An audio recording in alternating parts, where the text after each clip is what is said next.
What up, Trek peeps? Squirrel in the house. All right, this one's fun. Got a little date night coming at you.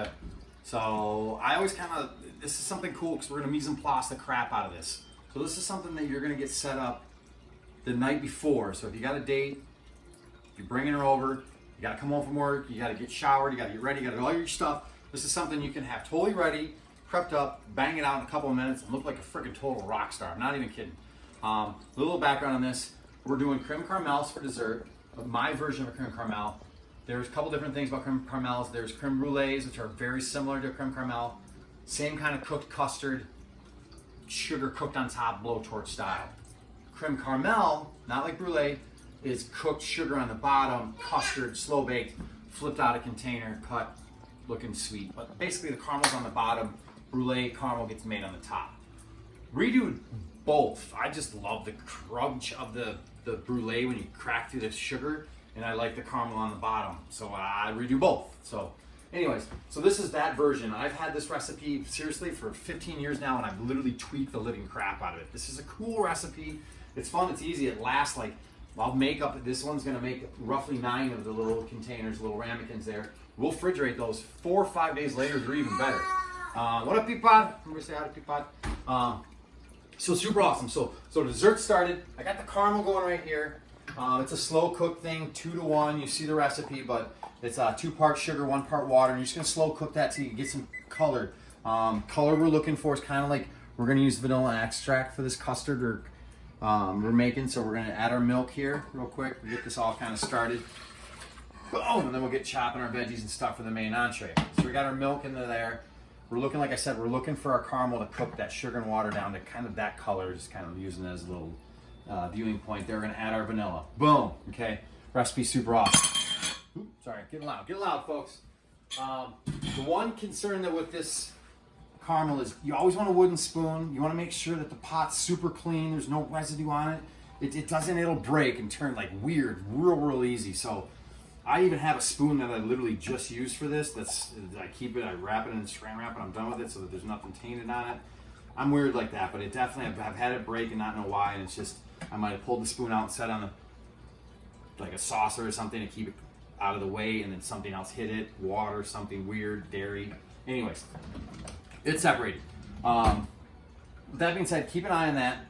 We got our liquid in there with our vanilla. The only other vanilla we're gonna add is a really expensive vanilla bean, and you can double up your vanilla extract if you want. This is like an $8 vanilla bean. It's the only one I can find right now. So they do get expensive, so if you do want to cut this out, you can.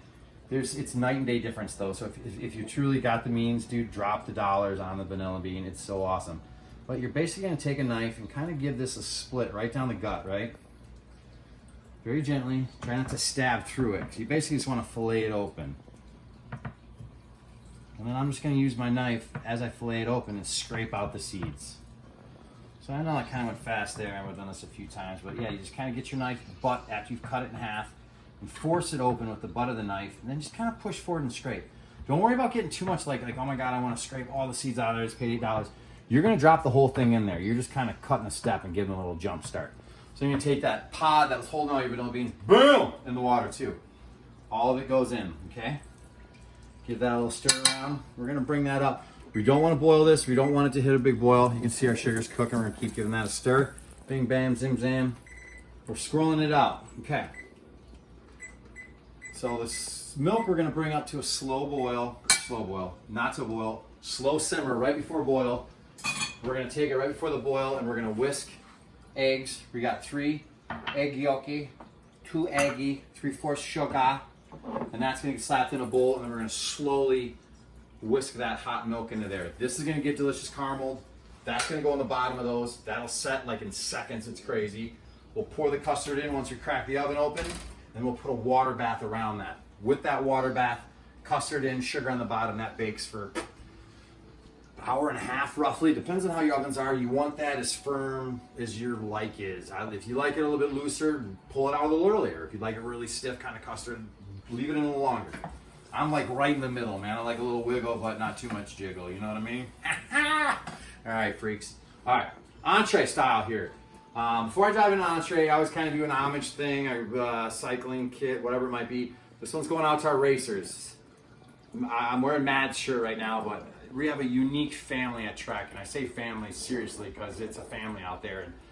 And inside headquarters in Waterloo, it's definitely a family.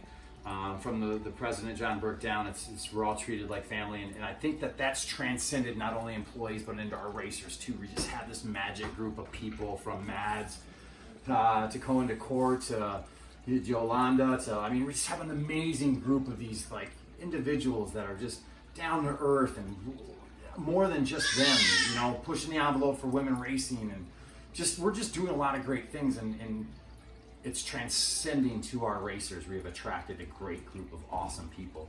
And I'm just so proud to wear the shirt. The dude crushed it this year. So there's my arms just going. All right.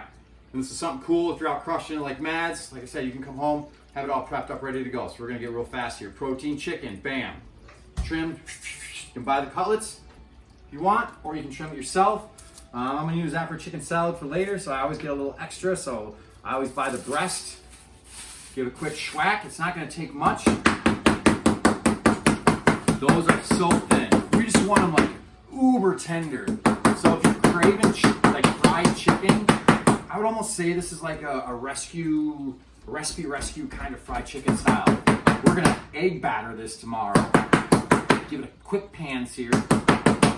And slap it over some roasted potatoes, veggies, and we're gonna cover it in this lemon cream sauce. It's gonna be super awesome. Already ready to go. Okay, so we got chicken pounded, slam jam, okay? So the custards will be made. Those will pop out of the fridge, burn the sugar on the top, slam jam those on a plate. That'll literally take seconds. The chicken really just got a quick pan fry. Cutlets like this, pounded super thin. It's not gonna take you long. So you got your chicken ready, right? Strand wrap that sucker, slap it back in the fridge. So this is, if you haven't figured out, is 2 parts. So tomorrow, we're gonna pull all this stuff out. We're gonna pull out baked custards after they sit and cooled, pulled the sugar off the bottom of those ramekins, and we're gonna slam jam that. This is basically mise en place night. Get yourself ready. Dinner tomorrow, okay? Brussels and the green beans, I did a blanch. Boiling salted water, threw them in there. I've talked about this plenty of times. 30 seconds, take off a little of that crunch. Done the same thing with the Brussels. They were pretty big, as you can see, so I actually took a little bit more of the love off those suckers. Pulling it out of the foot knife there. So you kind of want to clean them up a little bit, pull off the little fillet, like kind of flares of the sides there. Cut them in half, take off the little nubbies, make them look good. Line those suckers up. Same with the green beans. They're nothing too crazy. You just want to make sure you're popping off the funny ends, getting those down there. Cutting the carrots. You can buy real whole carrots, peel them. We had some baby leftovers in here. These little heirloom carrots are super awesome. Kind of just cut those down. So basically what I'm trying to achieve is all the vegetables, according to their size, will cook at the same temp. I'm going to cover them in olive oil, a little bit of salt and pepper. Super easy, a little balsamic drizzle. We're going to oven roast those. So we want them all to come out at the same time. We want to be able to cook them together. You can pull stuff out of your fridge. You're like, God, man, I got a little bit of this left over. I got a little bit of that left over.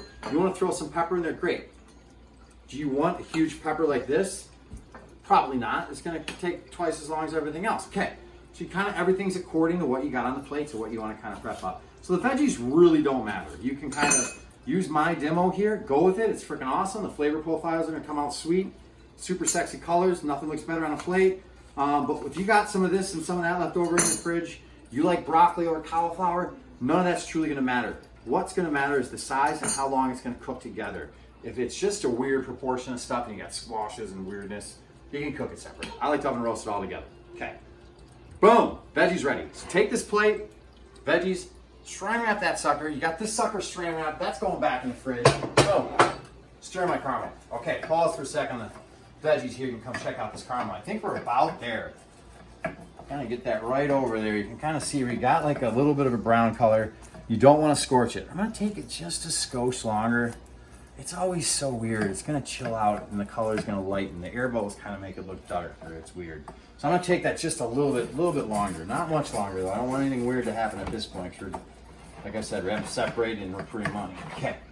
So a couple more seconds here of Matt rattling off at the mouth. So we got all those ready. Now we need potatoes, right? So potatoes, we're just going to do an oven roast. Got some herbs left over for some other applications. We got some rosemary in there. So we're going to do an herbed potato, roasted veggie, fancier chicken, lemon sauce. Boom. How do we prep our potatoes? Ma'am slam. I'm going to get a bowl. We're going to do some onions with our potatoes. So I'm basically going to take these potatoes, And I'm just gonna give them kind of like a fry style. I wanna build like a bed out of them on the bottom of the plate. So I kind of want them to be elongated and something that's gonna take a roast about the same temperature as a large julienne onion. So I'll combine both of those. Actually, I'm not gonna combine them, sorry. I'm gonna get them both ready, slap them in a bowl. This is something you could do up. It's not gonna take you a ton of time, especially if you're good with a knife. You could do this up to day of. However, man, something about just walking in the door, running around super late, having this already is money. Okay, you're gonna soak that in water overnight. Boom, caramel is done. Gonna add a splash of water. We might got a little too overdone. Be fine. All right, we're bringing that back, folks.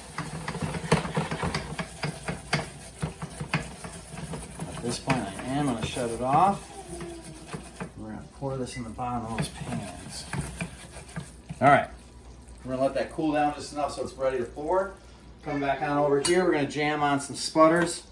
I'm all over the place, folks. Yep, when you're getting kind of mise en place ready, kids yelling at you, you gotta get done stuff fast. Here we go. So once you get those all sliced up like so, looking good, slap them in the bowl. They're gonna soak over water. You're gonna saran wrap that lid. Take your onion, get some large juliennes. All this is gonna get tossed on a separate roasting pan. So you have 2 roasting pans going in the oven. Saute pan on top. You'll be money. Super awesome. Okay, so I'm just gonna take a quick baggie here. We're gonna slap those in a baggie, and then once I saran wrap those, I'm gonna set this on top of the saran wrap in the fridge and pull it all out tomorrow. Strainer my spuds, slap them back in that bowl, coat them up. We'll see how that plays out tomorrow, huh? It's gonna be awesome, man. Okay, we're diving, we're juking, we're jiving. That's coming back over here to our fridge station. Caramel is ready. We're gonna wait a little bit longer on this and we're gonna get whisked in. We'll come back. I burnt this.